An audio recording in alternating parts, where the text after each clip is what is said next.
na kombo na Yesu Masia oaza au-delà ya nyonso nde tolobi esika tozali tolobi amen. Tobeti maboko pour la gloire de Dieu. Que Dieu soit loué. Ok. Sika nzambe tata azwa lokumu pe nzambe tata apambola yo. Siko eloko nazo senge siko zali vraiment soki okokanga ta micro na yo kanga micro landa ngai sikoyo. Poso kangi micro koyo kanga très bien.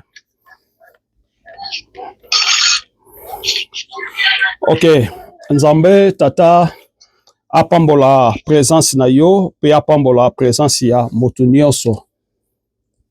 J'espère que semaine elekaki malamu par la grâce de Dieu nzamba bombi biso pa bateli biso bien que ba problème ezanga te tant que batu mais nous croyons na union ce que kokomela biso nzambe ndazalaka dirigeant pe nzambe ndazalaka auteur. Amen. Alors semaine ndenge na lobaki tozana un mois, c'est-à-dire tozana 4 dimanches où tozo parler sur thème comment rêver une vie heureuse dans le Seigneur.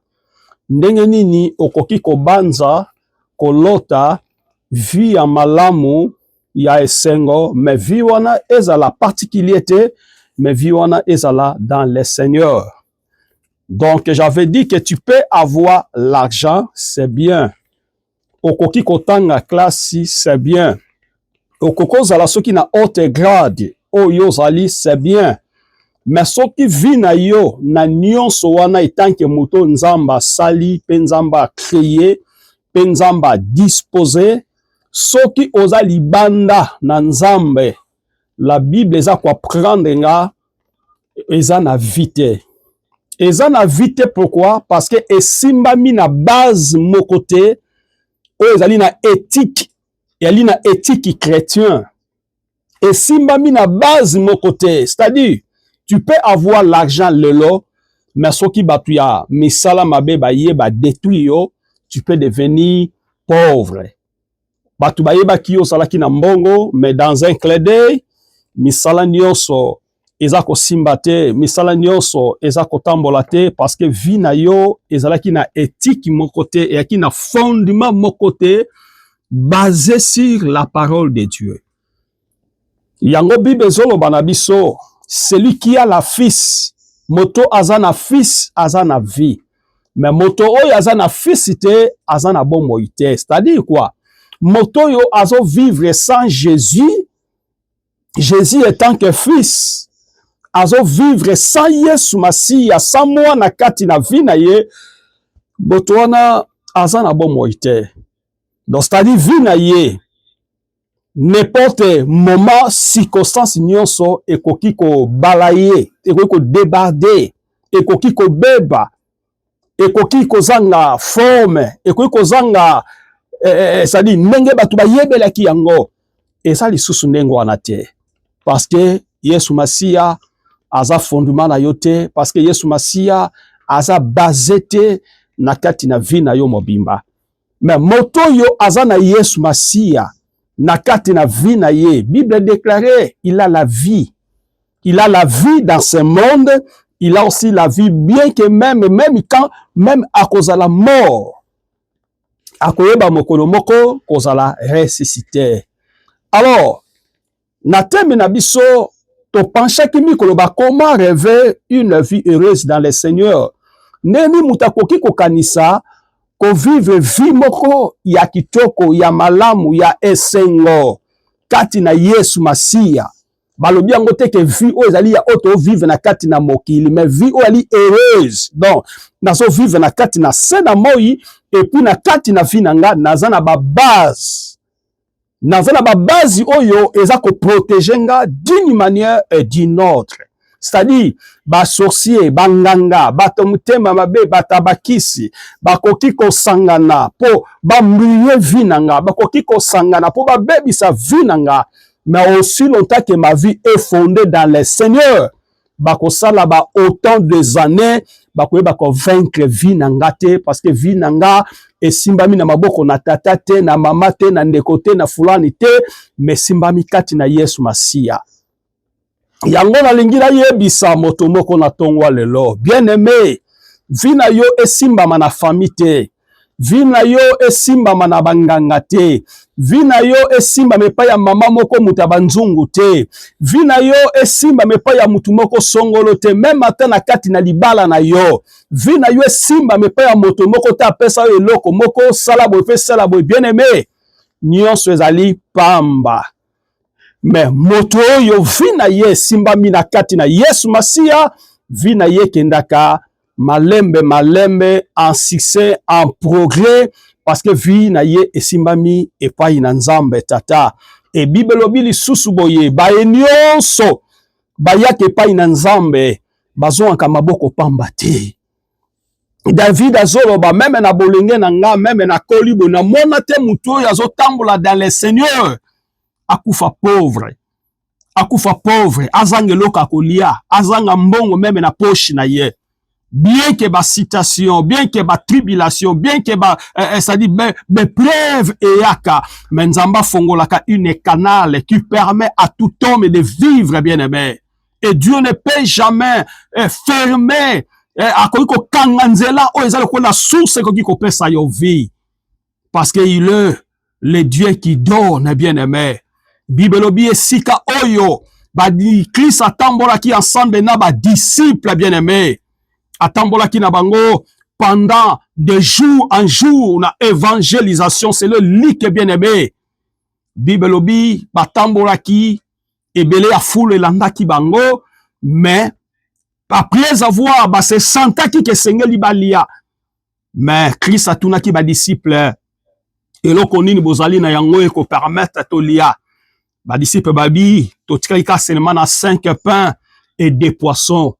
Et ba disciple ba répondre ki Christ ça sera mieux de faire évacuer bato bazolanda biso bakota na ba village na ba mboka de façon que ba keno luka o esengeli balia, parce que ba disciple ba se contacte compte que avec 5 pains o bazali nango na 2 poissons et que koka bato yebele bazali te. Bien aimé, votre pensée ce n'est pas la pensée de Dieu. Votre raisonnement ce n'est pas le raisonnement de Dieu. Bien aimé, Nzambe, Azanzambe, il y a multiplication. Naïbsaki biso la fois dernière que Dieu peut bénir 1 milliard de personnes dans un clin d'œil, dans soupçon ya seconde. Nzamba pamboli bato. Et si ka bato baso ko tela yo ba limite, Nzambe a se prouvaka que tu es avec lui. Est-ce que bato baza ko tonga yo ya ko réciter? Nzamba la kisaka bato ke vi na ye simbami na maboko na bato te. Et simbami na minoko na bato te, mais simbami na maboko na nga. Parce qu'il est ma fille, parce qu'il est mon fils. Et il suffit que yo pesa vina yo na maboko na Nzambe. Et Nzamba zo changer. Ba formule, Nzamba zo changer. Nyonso ba donner. Ya vina yo. Na tongwa lelo. Na jebisa mutu moko. Atako bato bazolo ba pona yo. Atako bato bazolo ba ke yo ko réciter. Merci vie. Et réalité simbami et pas ina Nzambe, Nzamba za capable ya ko chouer ba inina yo, ba fongola minoko, ba comprendre que ya solo ozana Nzambe ya pomboy. Et si ba yebisa yo oko simba oko chouer, et si ba yebisa yo oko komate, et si ba yebisa yo yo kutu na simlango tokotala, ce qui l'état a silisi ko aider yo oko vivre ndenge nini. Donc, bato bazo limité vie na yo bien aimé, mais Nzambe oyo sambe laka. Bible lobi nanga ala lakate animba kate. Yo mutoko ko lalo koki ko nimba, mais Nzamba se repose à kate. Nzambe il y prend, c'est-à-dire 24 heures à 24 heures si chemin, il y a toute personne, même naba oyo bazo boyaye, il est là toujours son Dieu. Na lingi na peso courage. Tika vie na yo za heureux dans le Seigneur. Vina yoza ere na kati na mokilite biloka mokileza pamba bien aimé. Ato tongi ba immeuble, ato zana ba multi compagnie bien aimé. Ce qui vina yo simba na maboko na Nzambe te, tout est vanité. Mais lingoza na mbongo, lingoza na nyonso, mais ezala dans le Seigneur, c'est-à-dire na pesa vina nga mobimba na maboko na Nzambe. Nzambe ndaza mobateli, Nzambe ndaza mobombe, ne okoyeba ko sala ete pona yeba ko avancer. J'avais parlé aussi quelques piliers Oh, Jésus permettre de vivre ma vie et reste dans le Seigneur. J'avais dit les dimanches passés, nabaki quel peut qui permettre de vivre ma vie où ils allaient errer, mais nakati na Yesu Masia. La première chose que j'avais dit, c'est confier dans le projet de Dieu. Et le kwaliboso, yo mo Christo, nyonso o yo kozwa na vie, nyonso za nango na vie. Même projet na yo, linga nzamba kota, parce que Bible obi Jésus-Christ, il est l'homme des milliers. Linga akota, na 50% ya ba projet na yo. 50% ya yo na 50% ya nzambe. Bien aimé, sozo tambola ndenge wana. Soko za ko projeter vie na yo. Nyonso yo ko sala na vie ensemble na nzambe. Jamais projet na yo ko yeba ko sala échouer. Jamais projet na yo ekoyeba kozala étouffé. Jamais projet na yo ekoyeba kozala ni sans effet. Jamais projet na yo ekoyeba kozala débarrassé. Jamais projet na yo ekoyeba kozala ezangi fondement ya malamu parce que nyonso otiki na maboko na nzambe. Nazana posa na sale loko moko songolo, mais je projette mes projets dans le Seigneur. Seigneur, aide-moi. Voilà ce que je vais faire, c'est ça. J'ai autant. Mais je veux que Seigneur, que cet argent, nzambe yanguya, soki eke na nzela ya malamu te, eke za na freinage moko songolo, nzambolo baka, nzambe edengai. Voilà. Nyonso ya yo zo pesa na maboko na nzambe, et nzambe akozala les véritables directives, akozala les véritables directions, ya malamu, ya makanisi, ya pensée, ozo pensée ko sala, elongo na nzambe. Mais bien aimé, soko bafoué nzambe, bien aimé, vine ko koma na kati na décadence, vine ko koma na kati na mopepe, vine ko koma na kati na banvoutement, bien aimé, parce que Yesu Masia na kati na ba projet na yo azate. Na ngina bisa mutu moko na tongwa lelo kolinga kateke yo bandi, Yesu Masia ko kota na simate, banda yo mtozu makanisi, me makanisi wana talise pa ina nzambe, tika nzambe tata.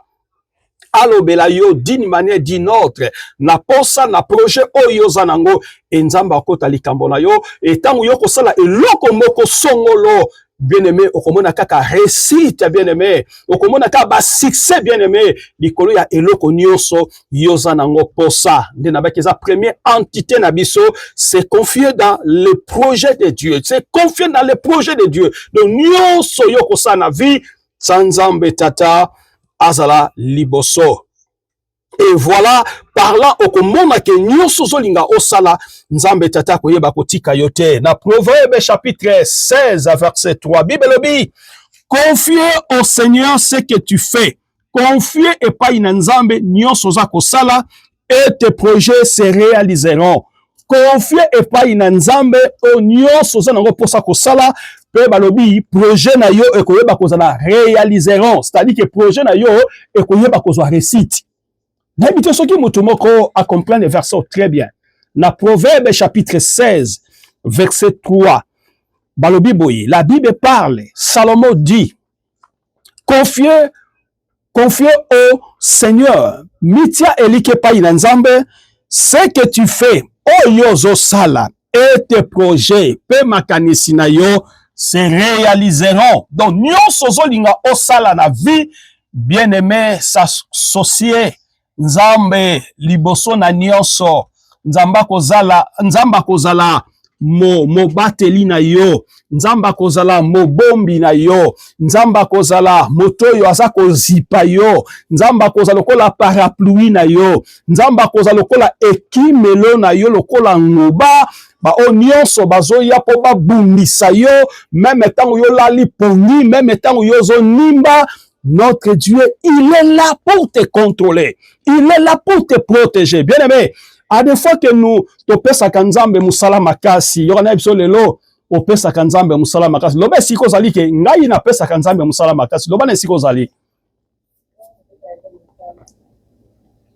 Dieu soit loué. Pourquoi na bi ke ngai na pesa kanzambe musala makasi, yope opesa kanzambe musala makasi. Bien aimé, nga na lali, mais nzamba lali te. Nzamba za guarda nanga. À travers ba ange na ye, bazo batela nga. Yango monaka olali, ozolota ndoto, bazoya ko bundisa yo, bazoya ko déranger yo, mozolonga. Même na moi, en un clin d'œil, olali pongi ya 5 minutes, mais obundi bitumba oyo kosata 1 mois. Mais na bitumba ya 1 mois olongi yango. Parce qu'il y a une personne qui est à côté de toi, oyo aza na service na yo nzamba tindi pour la koyeba kobattre la yo. Moi-même j'ai vécu ça beaucoup des années et puis même mikoto leka j'ai vécu ya solo nzamba battre la kabiso nzamba bunde la kabiso. Bien aimé, biso tozolo ba pona pa ya nzambe. Yo oyo oza ko sambela pona nzambe. Je pense que tu parles aussi de la part de Dieu. Bien aimé, ozaka beaucoup combattu d'une manière et d'une autre. Même na kati na boye, na baninga na yo, ya misala, baninga na yo, ya quartier, baninga na yo, boye bani, okomona ba langage na bango batenda kaliboso na yo, eza ba langage moko eza certes bien aimé. Ce sont des combats. Mais nzambe azalaka mobateli na yo. Alors, na lobela ki lisusu na Jérémie chapitre 29 verset 11, j'avais parlé que je connais le projet que j'ai formé pour vous. Ça, c'est la parole de Dieu. Je connais le projet. Et nzamba yebi, ba projet, oyo, azako projeté, pour nabiso, alobi, non projet à malheur, mais le projet de l'abondance. Donc, celui qui est dans le Seigneur, il se sacrifie sa vie, il y prie, il y cherche, bien-aimé. Azola muka butu, tongo, azo kende koluka, bien-aimé. Et Dieu ne laisserait jamais. Nzamba koyeba kotika yote. À moins kozo sambela, mozo yebate nengeni ba sambelaka, ozo bate nengeni ba luka kelongi na nzambe. Ndenge ni nzambe a se transforma kakati na ba vie na biso pe na ba vie ya bato. Mais soko bandi ko pratiquer ba pratique wana dans le Seigneur, ya ko se livrer votre vie entre les mains du Seigneur et Dieu ne vous laissera jamais. Na tongwa lelo nazo bisa mutu moko na mosika pe na pene. Linga vie na yo ezala confier dans le Seigneur et Dieu ne vous laisserait jamais. Alors, deuxième entité, qui laissait le Saint-Esprit à diriger vie na yo. Moto azana kati na Yesu Masia, atambo la kalisusu ye mokote. Mais atika ka le Saint-Esprit azala maître na ye. Atika ka le Saint-Esprit azala chauffeur na ye. Atika ka le Saint-Esprit azala moto yo même na kati na volant ya mutuka na yo. Olamuki na tongo, ou na butu, ok musala, na volant na yo, ko se confie d'expérience yo zanangote bien-aimé. Mais le Saint-Esprit, simba maboko na ngai. Simba lokolo na nga na frein. Simba nyonso, na pusa camion malambo. Na mona malambo. Longola discussion liboso na nga. Enzamba koyeba kobatela yo, okendaka ozongaka, parce que ozana ba secret. Oyo tambusaka mutuka, ozana ba secret, oyo salaka nyonso ya vie.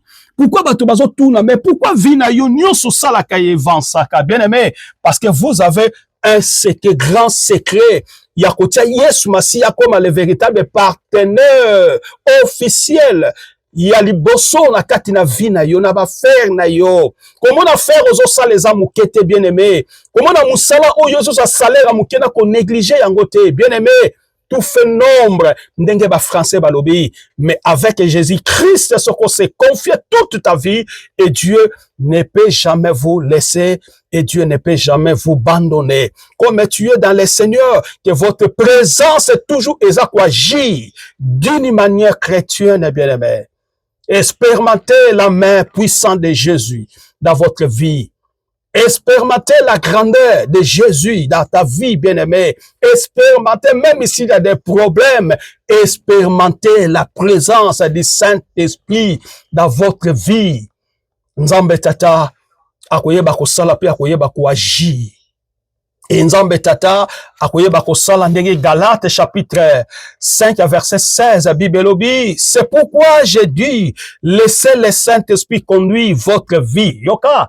Paul azoloba na yango na Galates chapitre 5 verset 16 na yango la lobi, c'est pourquoi j'ai dit na lobi, laissez l'Esprit Saint conduire votre vie.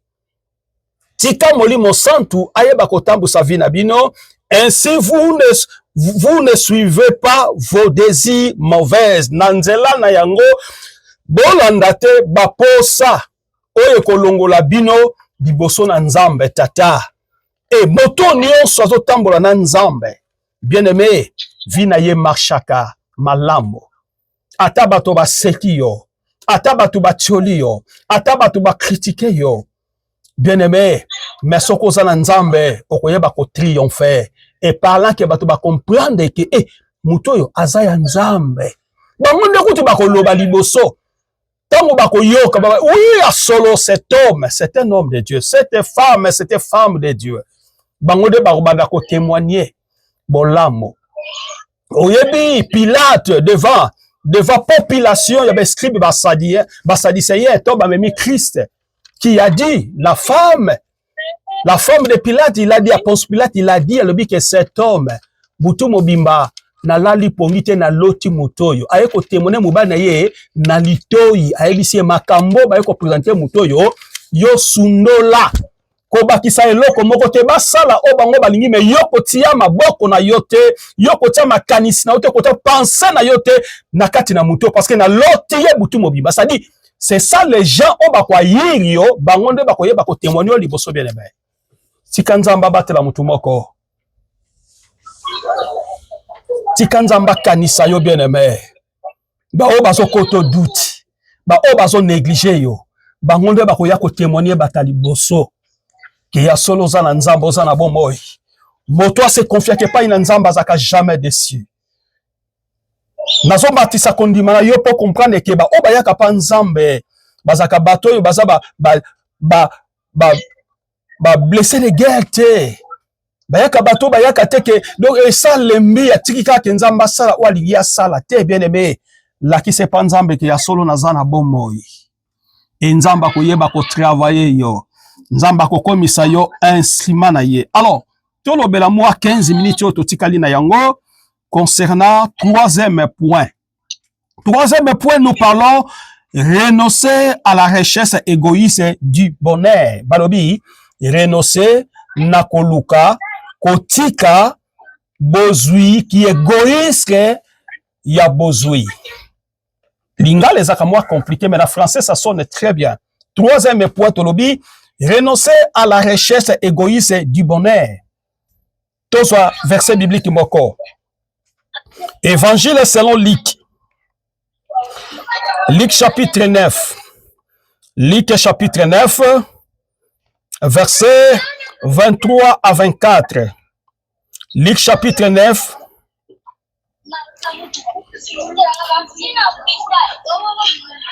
Luc chapitre 9, verset 23 à 24. Ok.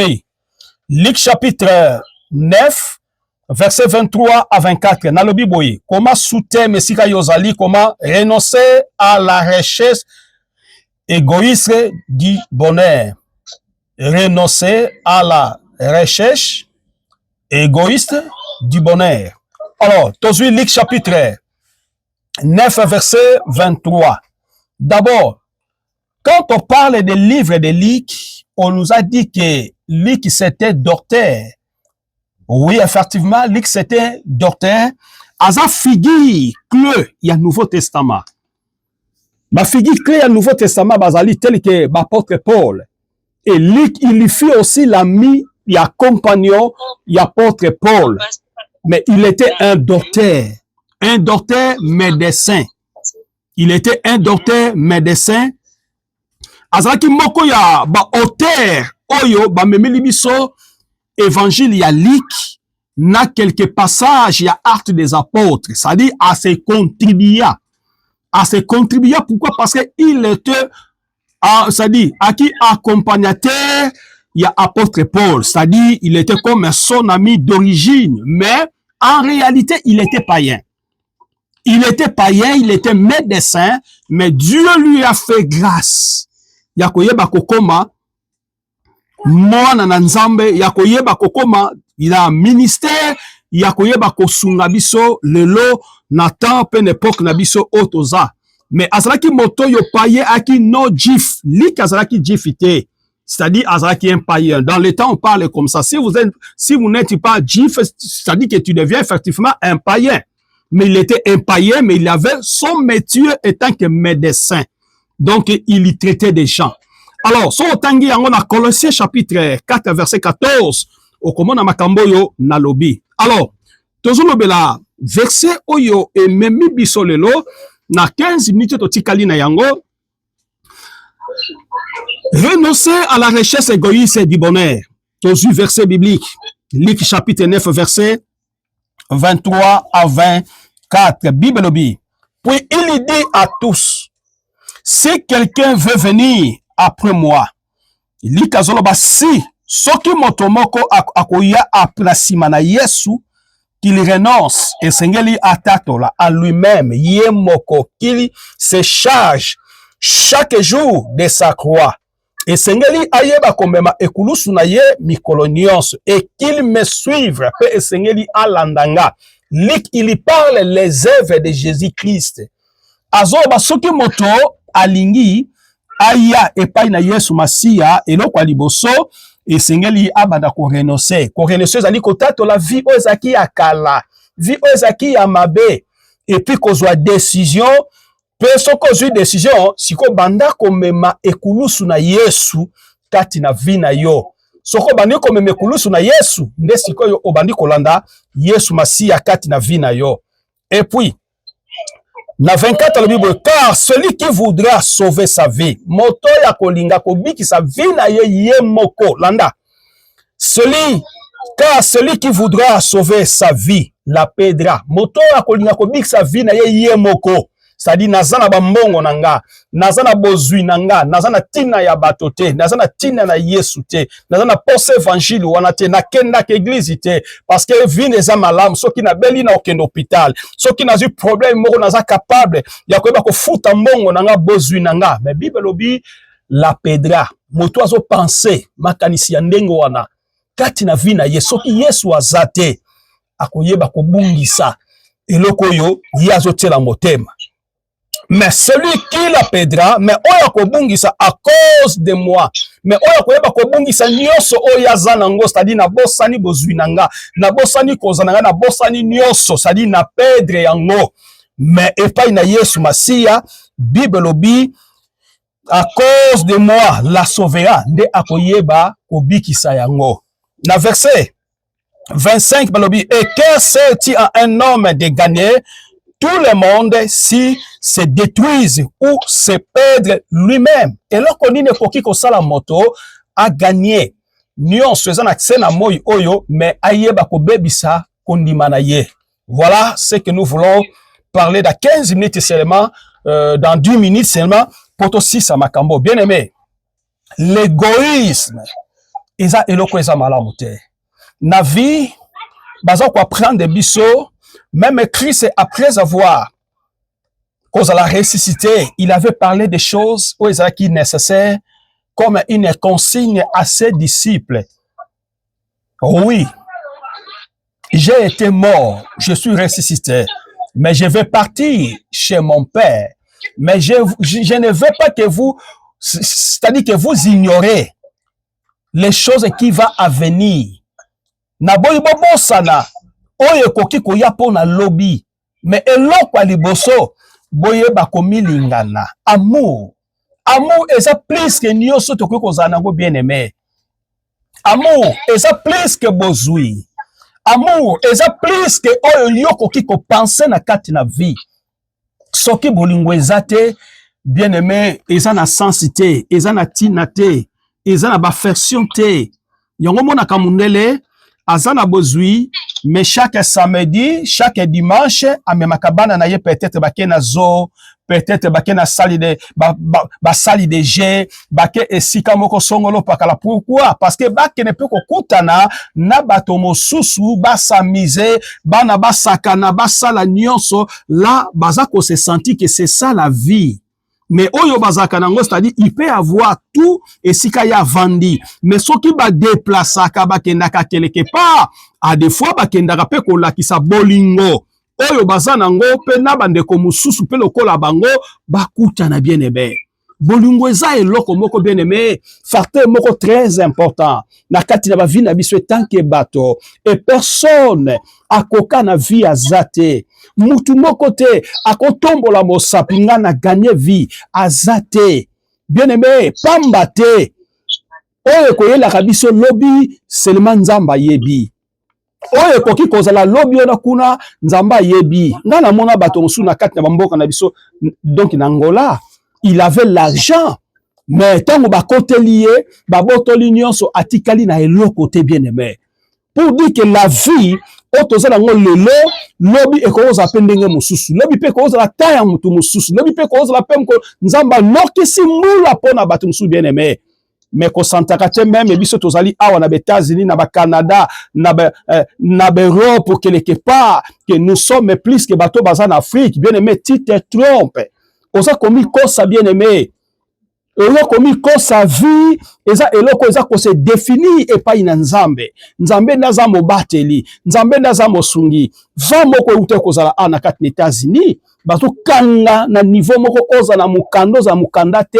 bien aimé eza na bato musu bake ko se retrouver na Afrique eza na bato musu bake ko se retrouver quelque part bien aimé mais a penser que eloko wana ta kanisa que eloko wana te mais ake ko se retrouver tamsaki ko se retrouver tomba kangiyo nyonso etikaki na kati na banki na kati na ndaku eza bloqué bien aimé oke maboko pamba bien aimé raisonner yo vivaki vie ya malamu na kati na Europe o vivaki vie ya malamu na kati na États-Unis o vivaki vie ya malamu quelque part mais tomba bazuyo otambolaka na bozui na nyonso te bien aimé peut-être tikalaka na banki peut-être ba carte noza na yango mais babotoli ba serre nyonso bien aimé moke ko se retrouver esika moko oza ni na esa makuto oza nango te bien aimé on ne peut jamais limiter la vie nzambe nde azalaka mobateli na biso nzambe nde azalaka mobombi na biso yango naza kosigere na mutu moko vie na yo ezala vie ya égoïste te vie na yo ezala vie te ya orgueil te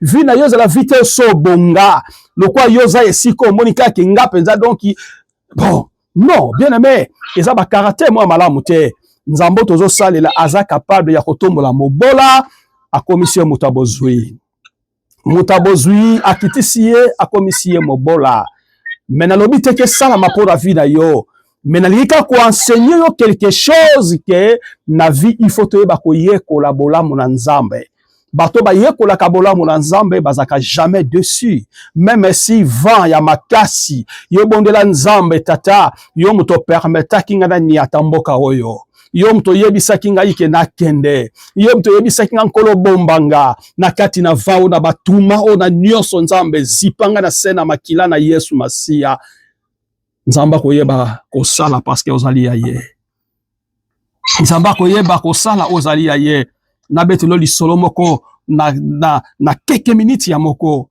je connais un homme wana auti ko bala sika ndeko wana mobali j'aime cet homme c'est un homme de Dieu auti ko bala sika asali pas même na mariage na ye bané c'est-à-dire banete soki asali peut-être asali 9 mois ou asali 10 mois na kati na mariage na ye mais akeka quelque part na biso awa kosomba biloko na magasin ndeto beyango na baloja tango akei baasi bakangiye balandie malembe bien aimé bazula na porte ya lupango ndeko wana na zoya biso lelo atika mwasi na mwana moko baboti ye lelo azana kati na Angola bakangiye ba refoulé osolanda bien aimé donc la vie c'est très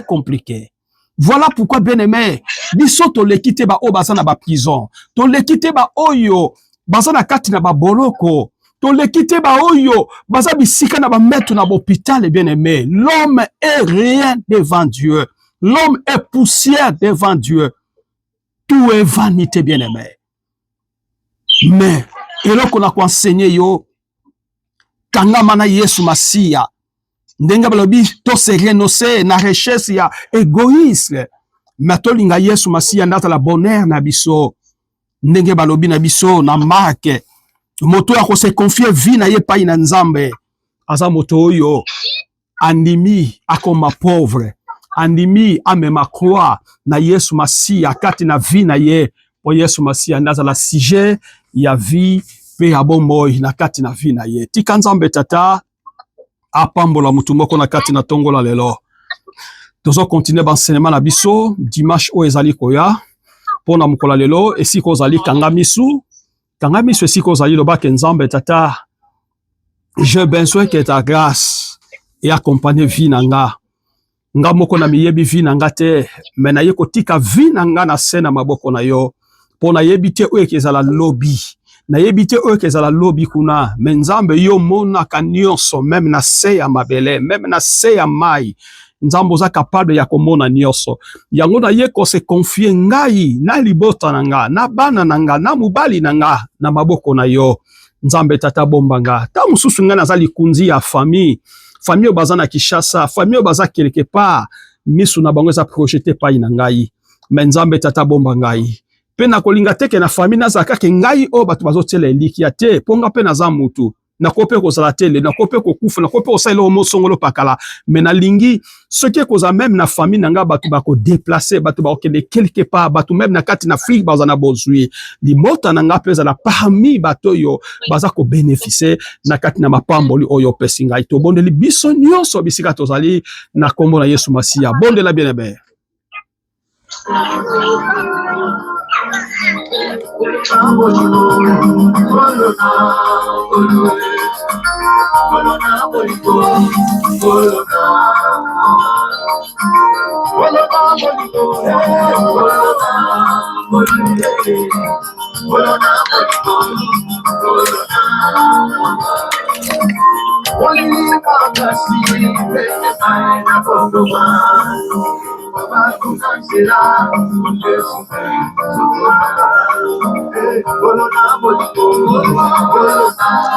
Lobe pa ina Nzambe asa bolingo pona biso bolingo na ezesila te.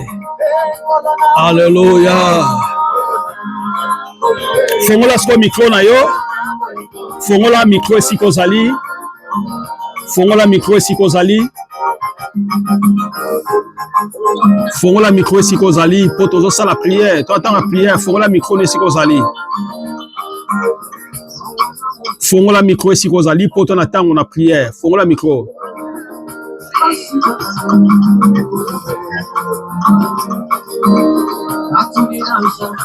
Fongola micro loba pa ina Nzambe. Loba Seigneur merci. Na yoki yo. Posa nangeza kena sala o Nzambe olingi. Sala ngai grâce. Sala ngai ngolo. Nazala moko ya bao bazo bénéficier chaque jour na présence na yo. Parce que présence na yo eza vie, eza bombo.